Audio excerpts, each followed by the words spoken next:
கிறிஸ்துவுக்குள் பிரியமானவர்களே, இந்த நாளுக்கான தினசரி தியான வசனம் மத்தேயு எழுதின சுவிசேஷம் 5வது அதிகாரம் 11வது வசனம். மத்தேயு 5:11. மேத்யூ 5:11.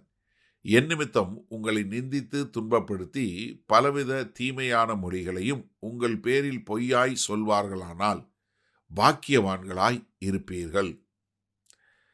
இந்த காலத்துல இது மாறிப்பட்டதா இருக்கு. எப்படி வந்துட்டாங்க? எது ஆசீர்வாதம்? ஒரு சபை பெருசா வந்துட்டு அந்த போதகர் நிறைய பெரிய வீடு கட்டிட்டாரு, நிறைய கார் வாங்கிட்டாரு அப்படின்னா ஆசீர்வாதமா இருக்காருன்னு சொல்லிட்டாங்க. ஆனா அப்படி சொல்லலைங்க இயேசு கிறிஸ்து. என் நாமத்து நிமித்தம் உங்களை துன்பப்படுத்தி பலவிதமான தீமையான மொழிகளையும் உங்க பேர்ல சொன்னாங்கன்னா நீங்க பாக்கியவான்கள். இன்னைக்கு நீங்க யோசிச்சு பாருங்க. இன்னைக்கு பெரிய பெரிய ஊழியர்கள் என்று சொல்கிறவங்க இருக்கக்கூடிய செல்வ செழிப்பும் அவங்களுடைய வாழ்க்கையும் பார்க்கும்போது அவங்க துன்பப்படுறாங்களா? துன்பப்படுறாங்க. எப்போ? அவர்களுடைய வாழ்க்கை பொய். இப்போ அவங்க தவறுதலாய் நடக்கும்போது குற்றச்சாட்டப்படுறாங்க. ஆனால் அது பொய்யான குற்றச்சாட்டு, அது உண்மையான குற்றச்சாட்டு. ஆனால் இங்கே கர்த்தராகிய இயேசு கிறிஸ்து சொல்லும்போது என்ன சொல்கிறாரு? பொய்யாக உங்கள் மேலே குற்றச்சாட்டப்பட்டாங்கன்னா நீங்கள் இயேசு கிறிஸ்து நாமத்து நிமித்தத்திற்குன்னு வாழும்போது. இதனுடைய ஒத்த பகுதி லூக்கா 6வது அதிகாரம் 22 சொல்லும்போது ஆண்டவர் சொல்றாரு, மனுஷகுமாரன் நிமித்தமாக ஜனங்கள் உங்களை பகைத்து உங்களை புறம்பாக்கி உங்களை நிந்தித்து உங்கள் நாமத்தை பொல்லாததென்று தள்ளிவிடும்போது நீங்கள் பாக்கியவான்களாய் இருப்பீர்கள். இப்போ ஒரு நிமிஷம் சிந்திச்சு பாருங்க. இதை நம்ம நம்ம இதில் எப்படி உங்களை நீங்கள் இயேசு கிறிஸ்துவுக்கென்று வாழும்போது உங்களை நிந்திக்கக்கூடியது. நிச்சயமா சத்தியத்தை சத்தியமா சொன்னீங்கனாலே இன்னைக்கு உங்களை துன்பப்படுத்துவாங்க, உங்களை பற்றி தப்பாக பேசுவாங்க.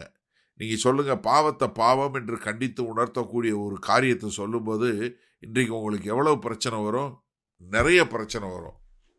கண்டிப்பாக உங்களை ஒரு குறுகிய மனப்பான்மை உள்ளவங்க, நீங்கள் இது பண்ணக்கூடியவங்கன்னு சொல்லக்கூடியதா.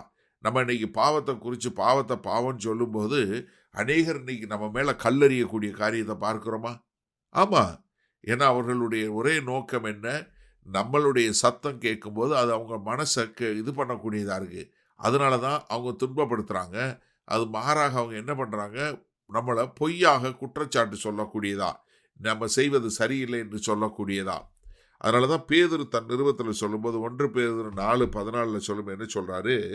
நீங்கள் கிறிஸ்துவின் நாமத்து நிமித்தம் நிந்திக்கப்பட்டால் பாக்கியவான்கள். ஏனென்றால் தேவனுடைய ஆவியானவர், மகிமையுள்ள ஆவியானவர் உங்கள் மேல் தங்கி இருக்கிறார். அவர்களாலே தூஷிக்கப்படுகிறார், உங்களாலே மகிமைப்படுத்துகிறார். என்ன? நீங்கள் தேவனுடைய காரியத்தை, கர்த்தராகிய இயேசுவனுடைய காரியத்தை சொல்லும்போது இயேசு கிறிஸ்துவனுடைய நாமம் மகிமைப்படுது. ஆனால் உங்களை தூஷிக்கிறாங்க. ஆனால் கவலைப்படாதீங்க, நீங்கள் பாக்கியவான்களாய் இருப்பீர்கள். சரி, இதனால் இந்த வசனத்தை நம்ம எப்படி எடுத்துக்கொள்வது?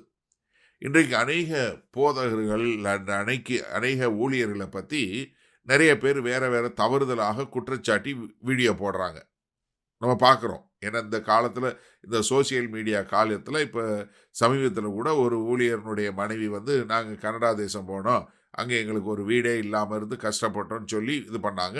எல்லாரும் இது பண்ணாங்க. இது இயேசு கிறிஸ்துவ நாமத்து நிமித்தம் நிந்திக்கப்படுவதில்லை. நல்லா கவனிங்க, இது பொய்யான குற்றச்சாட்டு இல்லை. ஏன்னா இன்னைக்கு அநேக ஊழியர்களை குறித்து சொல்லக்கூடிய குற்றச்சாட்டுகள் பொய்யான குற்றச்சாட்டு இல்லை. நிறைய ஊழியருடைய சாட்சி எடுத்து பாருங்கள். நான் வரும்போது சைக்கிளில் வந்தேன். இன்னைக்கு 3 தலைமுறைக்கு உட்காந்து சாப்பிட்ற அளவுக்கு என்னை கர்த்தர் ஆசீர்வதிச்சிருக்கிறார். கர்த்தர் ஆசீர்வதிக்கலை, நீங்கள் திருடி காசு எடுத்திருக்கீங்க. நீங்கள் மற்றவங்களை, ஜனங்களோட காசை ஏமாற்றி வாங்கி உங்களை பெரிய ஆளாக்கி இருக்கிறீங்க. இது பொய்யான குற்றச்சாட்டே கிடையாது. அப்போ என்ன பொய்யான குற்றச்சாட்டு என்பது என்ன?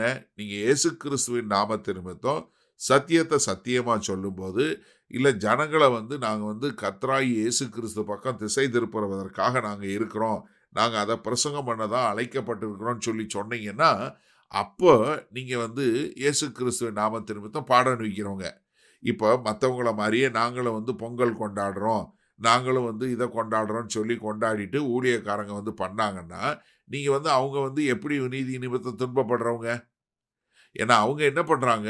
ஜனங்களோடு ஜனங்களாக சேர்ந்து அவர்கள் காம்ப்ரமைசஸ், அவங்க என்ன தங்களை இப்படி எல்லா காரியங்களிலும் இழுப்புண்டவர்களாக போகிறாங்க. இது நீதி நிமித்தம் பாடுபடுவது அல்ல. ஏன்னா அந்த குற்றச்சாட்டு பொய்யான குற்றச்சாட்டா உண்மையான குற்றச்சாட்டான்னு பாருங்க. ஒரு ஊழியர் மேல வரக்கூடிய ஒரு குற்றச்சாட்டு.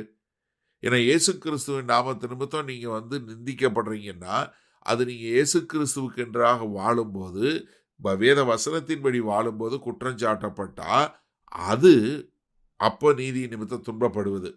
ஆனா நீங்க உங்கள் மேல சொல்லப்படுகிற குற்றச்சாட்டு உண்மையா இருந்தா, அது உண்மை நீதி நிமித்தம் துன்பப்படுறது அல்ல. அப்ப இத புரிந்து கொண்டு சரியான முறையில வாழ கற்றுக்கொள்வோமா? மகா கிருபையும் இரக்கம் நிறைந்த எங்கள் அன்பின் தகப்பனே, இந்த அருமையான நல்ல காலை வேளைக்காய் நன்றி. ஆம் ஆண்டவரே, இதோ நாங்கள் உம்முடைய நாமத்து நிமித்தம் பாடுபடுவதுவே பாக்கியம் என்பதை புரிந்து கொண்டு, எங்களை குறித்து சொல்லக்கூடிய குற்றச்சாட்டுகள் உண்மையுள்ள குற்றச்சாட்டுகளாய் இருக்கும்படி ஒரு நீதியுள்ள வாழ்க்கை வாழ எங்களை ஒப்புக் கொடுக்கிறோம். மீட்பெறும் இரட்சகருமாகிய இயேசு கிறிஸ்துவின் மூலம் பிதாவே. ஆமேன். கர்த்தர் உங்களை ஆசீர்வதிப்பாராக. நாம் இன்று மாலை மண்ணால சந்திப்போம்.